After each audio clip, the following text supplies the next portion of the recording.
Chrysanthemum by Henkes.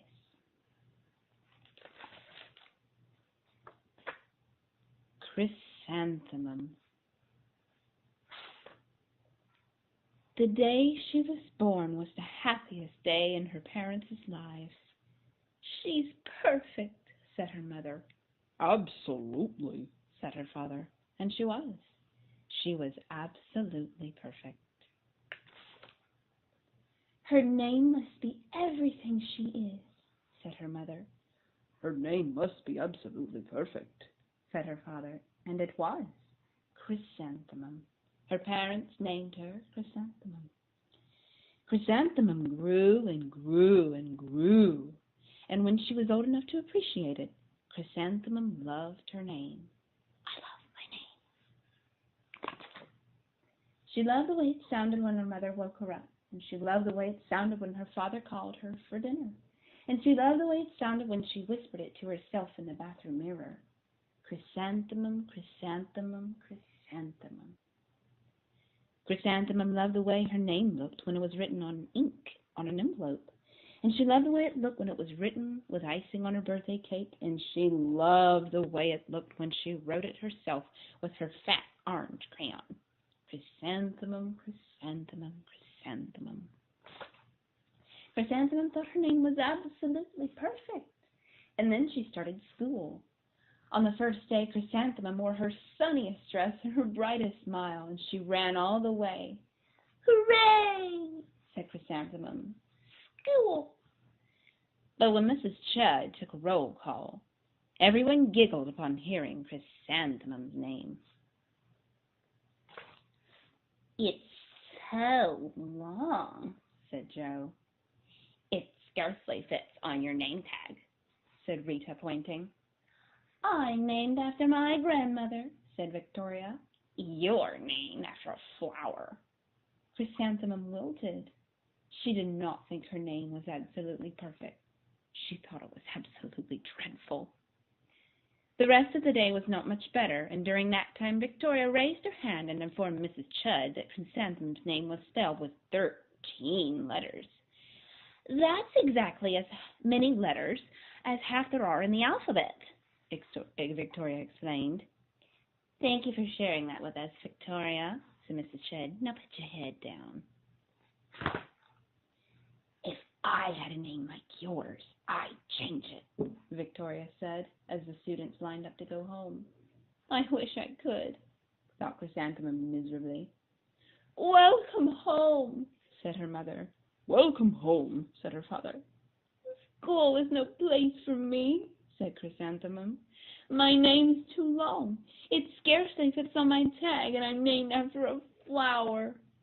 "Oh, pish," said her mother. "Your name is beautiful." "And precious, and priceless, and fascinating, and winsome," said her father. "It's everything you are," said her mother. "Absolutely perfect," said her father. Chrysanthemum felt much better after her favorite dinner, macaroni and cheese ketchup, and an evening filled with hugs and kisses and parcheesi. And that night Chrysanthemum dreamed that her name was Jane. It was an extremely pleasant dream. The next morning Chrysanthemum wore her most comfortable jumper. She walked to school slowly as she could, and she dragged her feet in the dirt. "Chrysanthemum, chrysanthemum, chrysanthemum," she wrote. "She even looks like a flower," Victoria said as Chrysanthemum entered the playground. "Let's pick her," said Rita, pointing. "Let's smell her," said Joe. Chrysanthemum wilted. She did not think her name was absolutely perfect. She thought it was absolutely dreadful. The rest of the day was not much better. During that time, Victoria raised her hand and said, "A chrysanthemum is a flower. It lives in a garden with worms and other dirty things."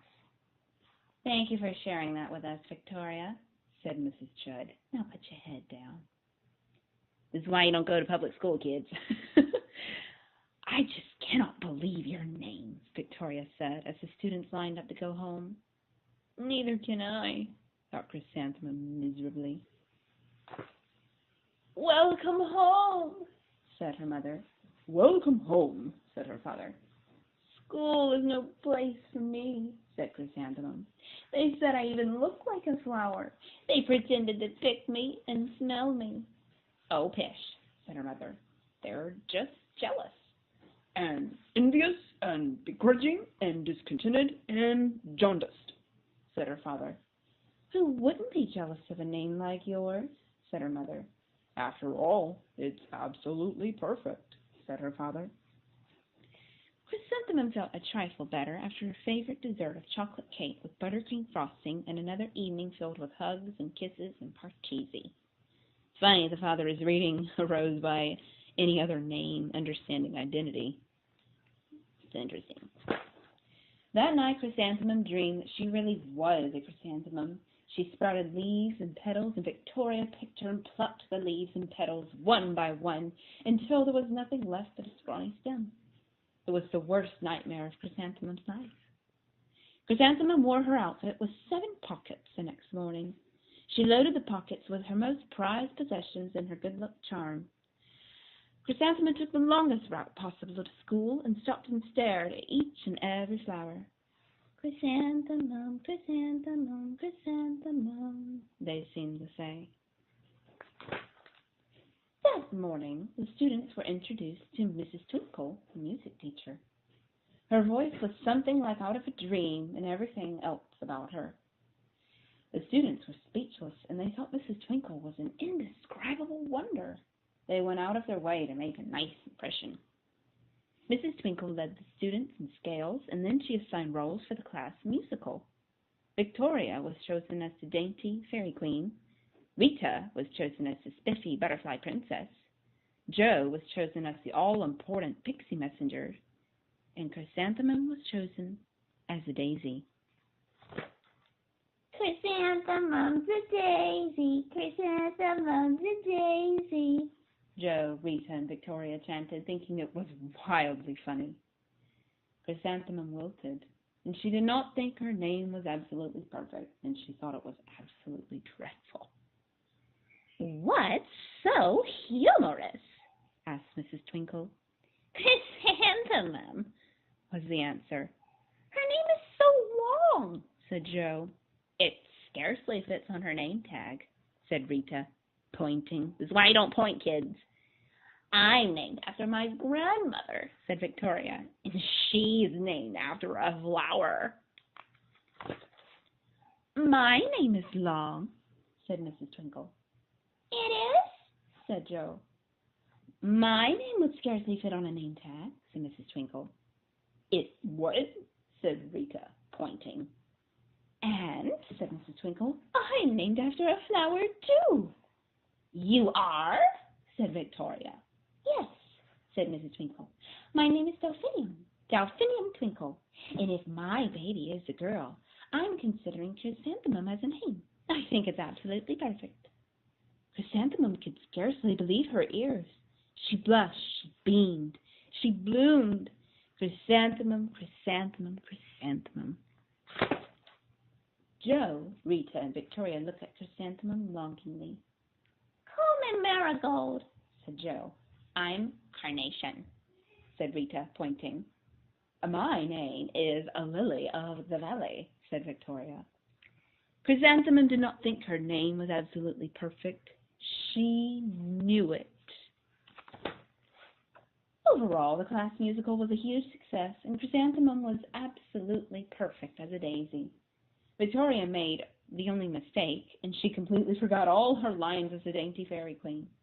Chrysanthemum thought it was wildly funny, and she giggled throughout the entire dance of the flowers. Eventually, Mrs. Twinkle gave birth to a healthy baby girl, and of course, she named her Chrysanthemum. The end. Well, I hope you enjoyed the story as much as I enjoyed reading it. I love you boys and Laura and everybody so very much, and I hope that you have a wonderful day. Bye!